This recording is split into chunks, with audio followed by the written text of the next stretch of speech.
Hello students, मेरा नाम दिव्या जायसवाल है, रसायन विज्ञान प्रवक्ता AP Sen memorial girls inter college Lucknow से। स्टूडेंट्स, आज मैं आपके सामने एक बार फिर चैप्टर 2 सॉल्यूशंस के साथ हूं और आज हम चैप्टर 2 की तीसरी क्लास करेंगे। बट आज की क्लास स्टार्ट करने से पहले एक बार जल्दी से रिकैप करते हैं कि हमने पिछली क्लास में क्या पढ़ा था। स्टूडेंट्स, पिछली क्लास में हमने विलेयता के बारे में पढ़ा था। साथ ही साथ हमने ये भी देखा था कि विलेयता को प्रभावित करने वाले कारक कौन कौन से हैं और वो किस प्रकार विलेयता को प्रभावित करते हैं। उसके बाद हमने हेनरी नियम तथा उसके अनुप्रयोग पढ़े, फिर राउल्स नियम पढ़े तथा साथ ही हमने आदर्श तथा अनादर्श विलयन के बारे में भी पढ़ा। अनादर्श विलयन दो प्रकार के पढ़े थे और उसमें पहला था विलयन जो धनात्मक विचलन प्रदर्शित करते हैं राउल्स नियम से, और दूसरे वे विलयन पढ़े जो ऋणात्मक विचलन प्रदर्शित करते हैं राउल्स नियम से। इसके पश्चात हमने स्थिर क्वाथी मिश्रण पढ़े और उसके भी प्रकार पढ़े और देखते हैं कि आज हमें क्या इंटरेस्टिंग सीखने को मिलेगा। तो इसके लिए आज हम फोकस करेंगे अणुसंख गुणधर्म पर। वो चार प्रकार के होते हैं। पहला है वाष्प दाब का आपेक्षिक अवनमन, relative lowering of vapour pressure, क्वथनांक का उन्नयन, एलिवेशन इन बॉइलिंग पॉइंट, हिमांक का अवनमन that is depression in freezing point, और परासरण दाब that is osmotic pressure. But students, परासरण दाब हम नेक्स्ट क्लास में कवर करेंगे, तो आज के लिए सिर्फ ये तीन ही कॉलिगेटिव प्रॉपर्टीज या अणुसंख गुणधर्म हम पढ़ेंगे। तो स्टूडेंट्स, प्रोसीड करते हैं आगे। फर्स्ट ऑफ ऑल, अणुसंख गुणधर्म या कॉलिगेटिव प्रॉपर्टीज की डेफिनेशन क्या है? आप डेफिनेशन को इस वर्ड से ही निकाल सकते हैं, दैट इज ये जो कॉलिगेटिव प्रॉपर्टीज होती हैं वो डाइल्यूट सॉल्यूशंस पे लगती हैं। डाइल्यूट सॉल्यूशन लिक्विड सॉल्यूशंस होने चाहिए और वो ये प्रॉपर्टीज सॉल्यूशन के अणुओं की संख्या पे डिपेंड करते हैं। उस सॉल्यूशन में जो सोल्यूट पार्टिकल्स हैं उनकी अणुओं की संख्या पे ये कॉलिगेटिव प्रॉपर्टीज डिपेंड करते हैं। साथ ही साथ विलय कणों की संख्या के अनुपात पर भी निर्भर करते हैं और प्रकृति पे निर्भर नहीं करेंगे कि आप क्या सोल्यूट ले रहे हैं। उसकी प्रकृति नहीं, सिर्फ नंबर ऑफ पार्टिकल्स पे या नंबर ऑफ पार्टिकल्स के रेशियो पे ये कॉलिगेटिव प्रॉपर्टीज डिपेंड करेंगी। अगेन ये चार होती हैं संख्या में अणुसंख गुणधर्म: वाष्प दाब का आपेक्षिक अवनमन, क्वथनांक का उन्नयन, हिमांक का अवनमन और परासरण दाब। और परासरण दाब हम नेक्स्ट क्लास में करेंगे। तो स्टार्ट करते हैं वाष्प दाब का आपेक्षिक अवनमन से। बट उससे पहले हम ये करेंगे कि जो कॉलिगेटिव प्रॉपर्टीज हैं वो लोअरिंग ऑफ वेपर प्रेशर पर डिपेंड करती हैं कि किस प्रकार किसी सॉल्वेंट में अगर आप नॉन वोलेटाइल सॉल्यूट ऐड करते हैं तो वहां पे वाष्प दाब का अवनमन होता है, जो कि हम पिछली क्लास में पढ़ चुके हैं। तो यहाँ जरा जल्दी से रिकैप करते हैं कि एक बीकर लिया है, इसमें प्योर सॉल्वेंट लिया हुआ है और ये क्लोज्ड कंटेनर है। जब प्योर सॉल्वेंट है, इसमें सिर्फ सॉल्वेंट आपने लिया गया है। जब ये वेपराइज करेगा तो वेपर फेज में इसके मॉलिक्यूल्स जाएंगे। स्टार्टिंग में जो है इवेपोरेशन प्रोसेस फास्ट होगी और इवेपोरेशन प्रोसेस सरफेस फिनोमेना होती है, तो सिर्फ सरफेस पे जो अणु उपस्थित हैं वही वाष्पित होके वाष्प अवस्था में जाएंगे। जब ये वेपर्स की कंसंट्रेशन बढ़ती है वेपर फेज में तो ये आपस में भी टकराते हैं, कंटेनर की वॉल से भी टकराते हैं, साथ ही साथ इस लिक्विड की सतह पे भी टकराते हैं, जिसकी वजह से इनका संघनन भी होता है। स्टार्टिंग में इवेपोरेशन ज्यादा होगा और कंडेंसेशन की रेट कम होगी, बट जिस पॉइंट पे इन दोनों का रेट बराबर हो जाता है, that is rate of evaporation is equal to rate of condensation, वो हम अवस्था कहते हैं कि इक्विलिब्रियम आ गई है। और इसी इक्विलिब्रियम प्रोसेस पे ये जो वेपर्स जो भी प्रेशर एक्सर्ट करते हैं उसी को हम कहते हैं वेपर प्रेशर। प्योर सॉल्वेंट का होता है तो वो कांस्टेंट होता है vapour pressure at the constant temperature, तो हम उसको P1 नॉट से शो करते हैं। और इसी में अगर हम नॉन वोलेटाइल सॉल्यूट ऐड कर दें, इसी सोल्यूशन यानी हमने अब सोल्यूशन बना लिया है, उसी सॉल्वेंट में अगर हमने नॉन वोलेटाइल सॉल्यूट ऐड करके सोल्यूशन बना लिया, अगेन क्लोज कंटेनर लेंगे, होमोजेनियस सोल्यूशन है तो सरफेस पे सॉल्वेंट मॉलिक्यूल के साथ साथ नॉन वोलेटाइल सॉल्यूट के भी पार्टिकल्स रहेंगे, उसको हम डार्क से शो कर लेते हैं। अब वेपर फेज में जो सॉल्वेंट मॉलिक्यूल्स हैं सिर्फ वही वेपराइज होके जाएंगे, क्योंकि सोल्यूट तो नॉन वोलाटाइल है, सिर्फ उसी के ही वेपर्स रहेंगे। दैट इज जो फ्रैक्शन ऑफ मॉलिक्यूल्स हैं covering the surface of fraction of the surface covered by the solvent molecules वो decrease हो गया, therefore vapor pressure of the solution also decreases। इसी को कहते हैं वाष्प दाब में अवनमन हुआ है, lowering of vapor pressure है, क्योंकि सतह पे अब solvent molecules कम हो गए हैं, तो vapor phase में भी वाष्प दाब कम हो जाएगा यहाँ पे, और इसको हम P1 कहेंगे, जो कि सॉल्वेंट का वाष्प दाब है, लेकिन इसी को हम सोल्यूशन का भी वाष्प दाब कहेंगे, क्योंकि सोल्यूशन में सिर्फ सॉल्वेंट ही है जो वाष्पशील अवस्था में होता है। तो यहां से आप देख सकते हैं कि वाष्प दाब कम हो गया, और इसको हम delta P is equal to P1 not minus P1 ये कहेंगे। जितना भी वाष्प दाब में अवनमन हुआ है उसको हम लिख सकते हैं कि प्योर कंपोनेंट, प्योर सॉल्वेंट का जो वाष्प दाब था, और उसमें सब्ट्रैक्ट करेंगे सॉल्यूशन का वाष्प दाब, तो इसी अंतर को हम वाष्प दाब का अवनमन कहेंगे। यहाँ से हम इसको वाष्प दाब का आपेक्षिक अवनमन, जो कि एक कॉलिगेटिव प्रॉपर्टी है जो लोअरिंग ऑफ वेपर प्रेशर पर डिपेंड करती है, तो देखते हैं। P1 हम यहाँ पर लिख रहे हैं जो कि राउल्स लॉ से है, P1 नॉट इंटू x1, क्योंकि सॉल्वेंट तो नॉन वोलाटाइल है, तो सिर्फ हम सोल्यूट तो नॉन वोलाटाइल होता है, इसीलिए हम सिर्फ सॉल्वेंट का ही राउल्स लॉ वाला एक्सप्रेशन लिखेंगे। और डेल्टा P जो अभी हमने लोअरिंग ऑफ वेपर प्रेशर करा था कि P1 डॉट माइनस P1, उसी एक्सप्रेशन को लिया है, और इस एक्सप्रेशन में हम P1 की वैल्यू राउल्स लॉ से रखेंगे, तो will get P1 not minus P1 not into x1। P1 not को कॉमन लेंगे तो we are getting 1 minus x1, और हम मोल फ्रैक्शन के टॉपिक में हमने पढ़ा था कि 1 माइनस x1 को हम x2 भी लिख सकते हैं, तो ये delta P is equal to P1 not into x2 आ गया। अगर हम इस लोअरिंग ऑफ वेपर प्रेशर को किसी स्टैंडर्ड चीज से कंपेयर करें और कांस्टेंट चीज से कंपेयर करें, तो वो है P1 नॉट, क्योंकि प्योर सॉल्वेंट का जो वेपर प्रेशर होता है वो कांस्टेंट होता है एट द गिवन टेम्परेचर, तो अगर हम LHS में उससे डिवाइड कर रहे हैं तो RHS में भी डिवाइड करेंगे, और इसी को कहते हैं relative lowering of vapour pressure, that is वाष्प दाब का आपेक्षिक अवनमन। तो इसको जरा एक्सपैंड करके लिखेंगे तो डेल्टा P को हम लिख सकते हैं P1 not minus P1 upon हमने लिया था P1 नॉट, तो ये यहाँ पे P1 नॉट। RHS में आएंगे P1 not x2 upon P1 not, ये तो P1 not get cancelled out, और यहाँ से आप देख सकते हैं कि relative lowering of vapour pressure solute के मोल फ्रैक्शन पर डिपेंड करता है। यहाँ से हम जस्टिफाई कर सकते हैं कि वाष्प दाब का आपेक्षिक अवनमन एक कॉलिगेटिव प्रॉपर्टी है। x2 को हम अगर एक्सपैंड करें तो P1 not minus P1 upon P1 not is equal to x2 को हम number of moles of solute plus total number of moles of solution लेंगे, और हम स्टूडेंट्स बात कर चुके हैं कि हम डाइल्यूट सोल्यूशंस कंसिडर करेंगे जिसमें N2 की जो मात्रा होगी वो बहुत कम होगी, और कोई चीज़ जो बहुत कम होती है और वो डिनोमिनेटर में होती है तो उसको हम निगलेक्ट कर सकते हैं। क्यों निगलेक्ट करा? क्योंकि N2 जो है is very very less than N1।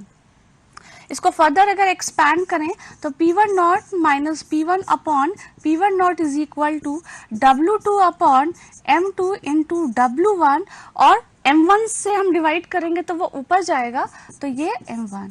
तो ये आपका फाइनल फॉर्मूला आ गया जिस पे आप न्यूमेरिकल प्रैक्टिस कर रहे हैं। सारे वेरिएबल्स अगर आपको पता हो, सिर्फ M2 अननोन हो, तो यहाँ से आप किसी अननोन सोल्यूट का मोलर मास कैलकुलेट कर सकते हैं, और यही एप्लीकेशन होता है कॉलिगेटिव प्रॉपर्टीज का, कि कॉलिगेटिव प्रॉपर्टीज का क्या यूज है, हम क्यों उसको अप्लाई करते हैं। इससे हम किसी भी अननोन सोल्यूट का मोलर मास डिटरमाइन कर सकते हैं। So this is the formula. चलिए इसी फॉर्मूले पे बेस्ड एक न्यूमेरिकल भी प्रैक्टिस करते हैं। सो नेक्स्ट है कि किसी ताप पर शुद्ध बेंजीन का वाष्प दाब इतना दिया है, शुद्ध अगर बेंजीन लिखा है दैट इज ये जो वैल्यू है ये P1 नॉट की है, 0.5 ग्राम्स अवाष्पशील विद्युत अनाप घटे, दैट इज ये जो वैल्यू दी है वो W2 की दी हुई है। ठोस को 39.0 ग्राम, दैट इज ये वैल्यू दी है W1 की, और मोलर द्रव्यमान बेंजीन का दिया है 78 ग्राम, दैट इज ये वैल्यू दी है M1 की इसमें घोला गया है तो प्राप्त विलयन का वाष्प दाब दैट इज ये P1 की वैल्यू दी गई है और आपको ठोस का मोलर द्रव्यमान ज्ञात करना है। तो यही है relative lowering of vapour pressure का आपने फॉर्मूला लिख लिया है और P1 नॉट की वैसे हमें वैल्यूज पुट करनी है दैट इज 0.850। P1 की वैल्यू हमने कहा था कि ये 0.845 अपॉन P1 नॉट वही होगा 0.850 इज इक्वल टू W2 है 0.5 इंटू M1 जो है वो है 78 ग्राम्स जो बेंजीन का मोलर मास है। M2 कैलकुलेट करना है और W1 की वैल्यू है 39 ग्राम्स। तो बाकी सारे वेरिएबल्स की वैल्यू पता है, M2 अननोन है तो M2 को हम जब यहाँ पे कैलकुलेट करेंगे तो आंसर आएगा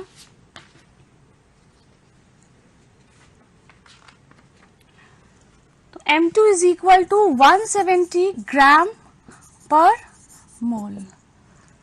सो एक हम लोगों ने न्यूमेरिकल भी प्रैक्टिस कर लिया। नेक्स्ट हम प्रोसीड करते हैं जो नेक्स्ट क्वालिटेटिव प्रॉपर्टी है क्वथनांक का उन्नयन या एलिवेशन इन बॉइलिंग पॉइंट। और एलिवेशन इन बॉइलिंग पॉइंट से पहले हम सीखेंगे कि बॉइलिंग पॉइंट क्या होता है। तो उसके लिए ग्राफ है, ये टेम्परेचर एक्सिस है और यहाँ पे वाई एक्सिस पे वाष्प दाब है। इसमें जब भी हम प्योर सॉल्वेंट हम पहले लेंगे और अगर रूम टेम्परेचर पे भी ले रहे हैं तो उसका कुछ ना कुछ रूम टेम्परेचर पे यहाँ पे टेम्परेचर भी है और ये उसका कुछ ना कुछ वेपर प्रेशर भी होगा। और जब हमें बॉइलिंग पॉइंट निकालना है दैट इज हम टेम्परेचर इंक्रीज करेंगे तो जैसे से हम टेम्परेचर इंक्रीज करेंगे सॉल्वेंट का वाष्प दाब भी इंक्रीज करेगा तो ये बढ़ता जाएगा और जिस पॉइंट पे जाके सॉल्वेंट का वेपर प्रेशर एटमॉस्फेरिक प्रेशर के इक्वल हो जाएगा वहां से हम एक्स एक्सिस पे अगर परपेंडिकुलर ड्रॉ करेंगे तो ये पॉइंट हो जाएगा TB नॉट लिखा है that is it is the boiling point of pure solvent. अब अगर इसी सॉल्वेंट में हमने कोई नॉन वोलाटाइल सॉल्यूट ऐड किया तो लोअरिंग ऑफ वेपर प्रेशर होगा, इसीलिए उसका ग्राफ जो है हमने विलियन का ग्राफ विलायक के ग्राफ के नीचे बनाया हुआ है। तो यहाँ से आपको दिख रहा है कि लोअरिंग ऑफ वेपर प्रेशर हुआ है और हर टेम्परेचर पे same extent of lowering of vapour pressure हुआ है, इसीलिए ये ग्राफ पैरेलल है और टेम्परेचर बढ़ाते बढ़ाते विलियन का भी वाष्प दाब बढ़ेगा और जिस पॉइंट पे जाके वो एटमॉस्फेरिक प्रेशर के इक्वल हो जाएगा तो वहां से हम परपेंडिकुलर डालेंगे एक्स एक्सिस पे तो उसको हम कहेंगे TB that is boiling point of the solution. और यहाँ से आप देख रहे हैं कि सोल्यूशन का बॉइलिंग पॉइंट प्योर सॉल्वेंट से ज्यादा है that is elevation in boiling point आया जिसको हम डेल्टा TB से लिखेंगे। तो हम डेल्टा TB को लिख सकते हैं कि डेल्टा TB जो है कि जो भी एलिवेशन आया है वो TB माइनस TB नॉट के इक्वल होता है। सोल्यूशन का ज्यादा है, प्योर सॉल्वेंट का कम है। और एक्सपेरिमेंटली देखा गया है कि ये जो भी एलिवेशन इन बॉइलिंग पॉइंट होता है वो मोलालिटी के डायरेक्टली प्रोपोर्शन होता है। और इस पॉइंट को हम लोग पहले भी कर चुके हैं कि जो भी टेम्परेचर बेस्ड एक्सपेरिमेंट्स होते हैं उसमें हम मोलल विलियन लेते हैं, तो यहाँ पे मोलालिटी लिया गया है। और अगर यहाँ पे जो प्रोपोर्शनैलिटी साइन है उसको हमें हटाना है, इक्वल का साइन लाना है, तो कोई ना कोई कांस्टेंट हम यहाँ पे लाएंगे। तो कांस्टेंट हम लाए यहाँ पे केबी को हम बोलते हैं it is molal elevation constant, that is molal उन्नयन स्थिरांक। 1 मार्क का क्वेश्चन में पूछा जा सकता है कि मोलल एलिवेशन कांस्टेंट को डिफाइन करिए। तो डिफाइन करने का बहुत अच्छा तरीका है, आसान तरीका है कि आप मोलालिटी को अगर 1 ले लें, दैट इज जो सोल्यूशन आप ले रहे हैं उसकी मोलालिटी 1 है, तो जो Kb है वो डेल्टा TB के इक्वल हो जाएगा। दैट इज हम कह सकते हैं कि molal elevation constant is defined as the elevation in boiling point for 1 molal solution. Clear? अब अगर हम मोलालिटी को यहाँ पे एक्सपैंड करें, क्योंकि हमारा एप्लीकेशन क्या है क्वालिटेटिव प्रॉपर्टी का कि अननोन सोल्यूट है उसका मोलर मास का डिटर्मिनेशन करना है, तो लेट्स सी कैसे करेंगे।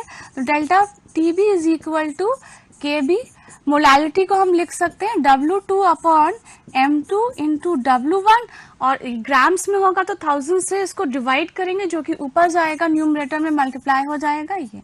So this is the formula जिसपे बेस्ड अगर आपको बाकी सारी वेरिएबल्स की वैल्यू पता है, सिर्फ M2 अननोन है, तो यहाँ से आप M2 कैलकुलेट कर सकते हैं। तो देखें M2 कैसे कैलकुलेट किया जाता है, नेक्स्ट क्वेश्चन में करते हैं। बेंजीन का क्वथनांक आपको दिया गया कि 353.25 केल्विन है। बेंजीन का क्वथनांक दैट इज यहाँ पे TB नॉट की वैल्यू दी गई है 1.80 ग्राम अवाष्पशील विलय, दैट इज ये वैल्यू दी गई है W2 की। इस विलय को 90 ग्राम बेंजीन में घोला गया है, दैट इज ये W1 की वैल्यू है। और घोलने पर विलयन का क्वथनांक बढ़कर 354.15 दैट इज एलिवेशन हुआ है। तो ये हो जाएगा delta P that is solution का बॉइलिंग पॉइंट। और विलय का मोलर द्रव्यमान की गणना कीजिए और बेंजीन के लिए Kb का मान गिवन है आपको।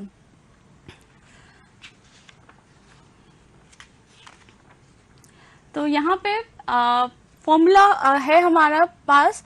पहले हम उसके लिए डेल्टा TB निकालने की कितना एलिवेशन हुआ है, उसके लिए हमने करा था कि TB not minus TB, delta TB is equal to TB minus TB not होगा। तो TB की जो वैल्यू है वो है 354.11 माइनस 353.25 और इसका आंसर आएगा 0.88 केल्विन। तो अब डेल्टा TB आ गया, फॉर्मूला है हमारे पास delta TB is equal to KB into W1, यहाँ पर ये 1000 भी रहेगा क्योंकि ग्राम्स में है, W2 upon M2 into W1, ये फॉर्मूला है। इसमें M2 कैलकुलेट करना है तो M2 को हम LHS में ले जाएंगे, बाकी सब RHS में रहेगा। KB into W2 into 1000 upon delta TB into W1। तो सिंपली वैल्यूज पुट करनी है, देखते हैं। KB की वैल्यू दी है 2.53 इंटू W2 की वैल्यू दी है 1.80 इंटू 1000 अपॉन डेल्टा TB हम लोग ने निकाला है 0.88 इंटू W1 हमको दिया गया है यहाँ पे 90 ग्राम्स। तो इसका आंसर आ जाएगा 58 ग्राम पर मोल।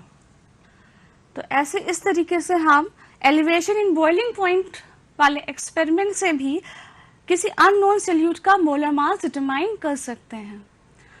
सो नेक्स्ट है डिप्रेशन इन फ्रीजिंग पॉइंट, हिमांक का अवनमन, ये थर्ड क्वालिटेटिव प्रॉपर्टी है। तो डिप्रेशन इन फ्रीजिंग पॉइंट पढ़ने से पहले हम सीखेंगे कि फ्रीजिंग पॉइंट क्या होता है। अगेन एक्स एक्सिस पे टेम्परेचर लिया है और वाई एक्सिस पे वाष्प दाब लिया गया है।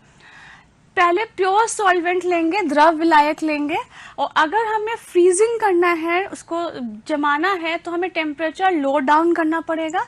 तो इस ग्राफ को हम ऐसे इस डायरेक्शन में पढ़ेंगे कि पहले कुछ रूम टेम्परेचर पर कुछ उसका वाष्प दाब था विलायक का, अब हम टेम्परेचर कम कर रहे हैं तो विलायक का वाष्प दाब कम हो रहा है।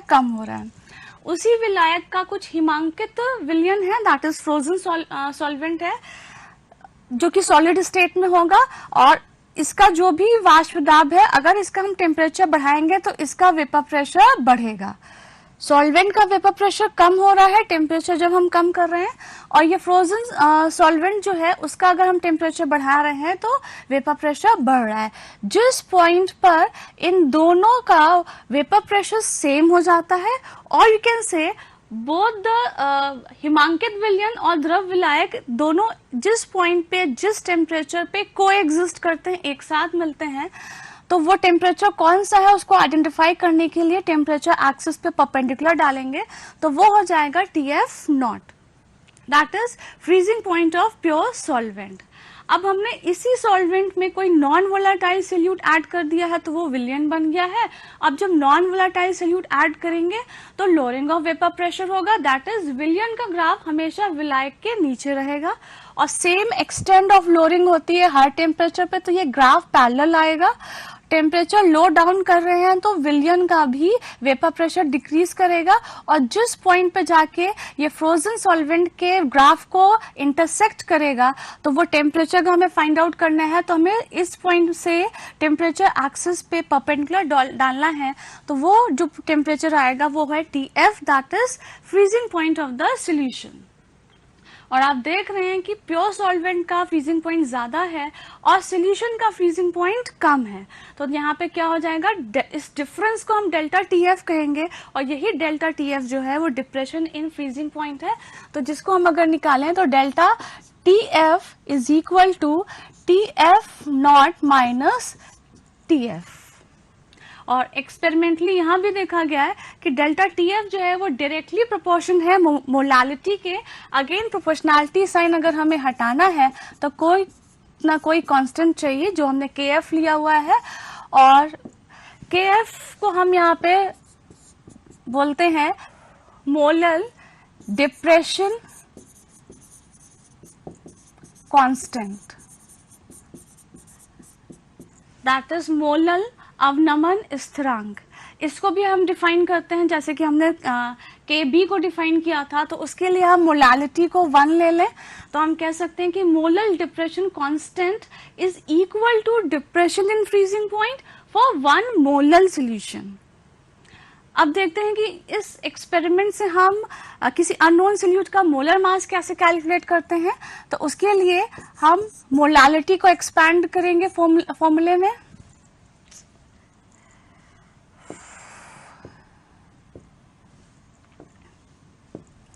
तो delta TF is equal to KF into molality को कहेंगे W2 upon M2 into W1, और क्योंकि ग्राम्स में है तो किलोग्राम में कन्वर्ट करने के लिए 1000 से नीचे डिवाइड करते हैं, वही ऊपर जाता है न्यूमरेटर में। तो ये फॉर्मूला है। अगर सारे वेरिएबल्स की वैल्यू पता हो, सिर्फ M2 अननोन है, तो यहाँ पे हम M2 इस तरीके से कैलकुलेट कर सकते हैं।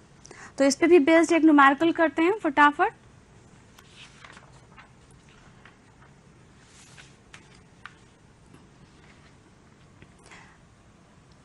क्वेश्चन है, शक्कर के 5% द्रव्यमान जलीय विलयन का हिमांक 271 केल्विन दिया है।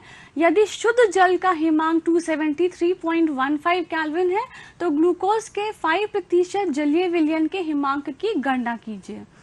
तो स्टूडेंट्स यहाँ पे सबसे पहले हम डेल्टा TF कैलकुलेट करेंगे। Delta TF is equal to हम लोग ने करा था TF नॉट माइनस TF। तो TF नॉट जो दिया है, शुद्ध जल का हिमांक 273.15 है, माइनस जो सोल्यूशन का जो हिमांक दिया है वो 271 ये दिया हुआ है। इसको डेल्टा TF कैलकुलेट करेंगे तो हमारी वैल्यू आएगी 2.15 केल्विन।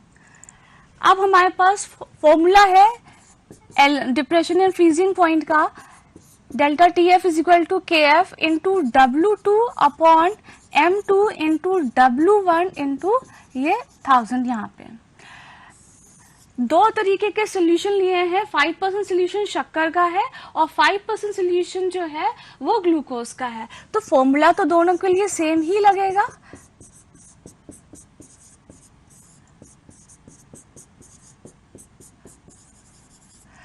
ऊपर वाला जो है वो शक्कर के लिए है और नीचे वाला जो है वो ग्लूकोज के लिए फॉर्मूला है। ठीक है, अब आप ध्यान से देखिएगा क्योंकि इसमें काफी चीज कटने वाली है, तो ध्यान से देखना है इसको। 5% सोल्यूशन लिया है और हम पहले भी पढ़ चुके हैं, 5% सोल्यूशन का मतलब होता है कि 5 ग्राम्स जो है उसमें सोल्यूट लिया हुआ है और 95 ग्राम्स जो है वो सॉल्वेंट लिया है। ठीक है, और 5% सोल्यूशन दोनों का भी है, शक्कर का भी वही है और ग्लूकोज का भी वही है। तो यहाँ पे 5 ग्राम्स ये भी होगा, 5 ग्राम्स ये भी होगा, कट जाएगा। 95 ग्राम सॉल्वेंट है तो वो भी कट जाएगा, क्योंकि सॉल्वेंट सेम है, जलीय विलयन लिया है, चाहे वो शक्कर का हो चाहे ग्लूकोज का है। तो जो वाटर का KF वैल्यू होती है 1.86, तो दोनों के लिए वो सेम होगी, तो वो भी कैंसिल हो जाएगा और 1000 भी कैंसिल हो जाएगा। तो हमें सिर्फ यहाँ M2 मिल रहा है, ये M2 है शक्कर का और ये M2 है ग्लूकोज का। तो देखते हैं शक्कर का जो डेल्टा TF हम यहाँ पे कैलकुलेट कराया तो उसकी हम वैल्यू लिख लें। और ये जो डेल्टा TF है, ये जो ग्लूकोज का है, इसको हमें कैलकुलेट करना है, इज इक्वल टू, अब हमारे पास यहाँ पे शक्कर का मोलर मास है और ग्लूकोज का, ये ऊपर यहाँ पे मल्टीप्लाई होगा, ये इस तरीके से मल्टीप्लाई होता है। तो यहाँ पे ग्लूकोज का जो होता है वो 180 होता है और शक्कर का होता है 342। अब हमें अगर डेल्टा TF कैलकुलेट करना है तो डेल्टा TF जो है वो, जो कि ग्लूकोज के लिए है तो सिर्फ हम G लिख लेते हैं, तो वो हो जाएगा, अगर क्रॉस मल्टीप्लाई करें तो 342 इंटू 2.15 अपॉन 180। तो यहाँ पे हमारा आंसर आएगा, डेल्टा TF की वैल्यू है 4.085, बट हमें डिप्रेशन इन फ्रीजिंग पॉइंट नहीं निकालना है, फ्रीजिंग पॉइंट निकालना है, यहाँ पे हिमांक निकालना है। और आपको पता है ये फॉर्मूला कि delta TF is equal to TF not minus TF, तो अगर TF निकालना है तो वो हो जाएगा TF not minus delta TF। तो यहाँ पे TF नॉट की जो वैल्यू है वो वही रहेगी 273.15 माइनस 4.085, और हमारा आंसर यहाँ पे आएगा 269.06 केल्विन। इस तरीके से आपको निकालना है। तो स्टूडेंट्स, आज का गृह कार्य है 750 mmHg दाब पर जल का क्वथनांक 99.63 डिग्री सेंटीग्रेड है। 500 ग्राम जल में कितना सुक्रोज मिलाया जाए कि इसका 100 डिग्री सेंटीग्रेड पर क्वथनांक हो जाए। ठीक है, नेक्स्ट क्वेश्चन है एस्कॉर्बिक अम्ल, जो कि विटामिन C होता है, जिसका फॉर्मूला भी दिया है कि इस द्रव्यमान का परिकलन कीजिए जिसे 75 ग्राम एसिटिक अम्ल में घोलने पर उसके हिमांक में 1.5 डिग्री सेंटीग्रेड की कमी हो जाए। और KF की वैल्यू यहाँ पे दी गई है। तो ये दो क्वेश्चन हैं जो कि आप होमवर्क में प्रैक्टिस करेंगे।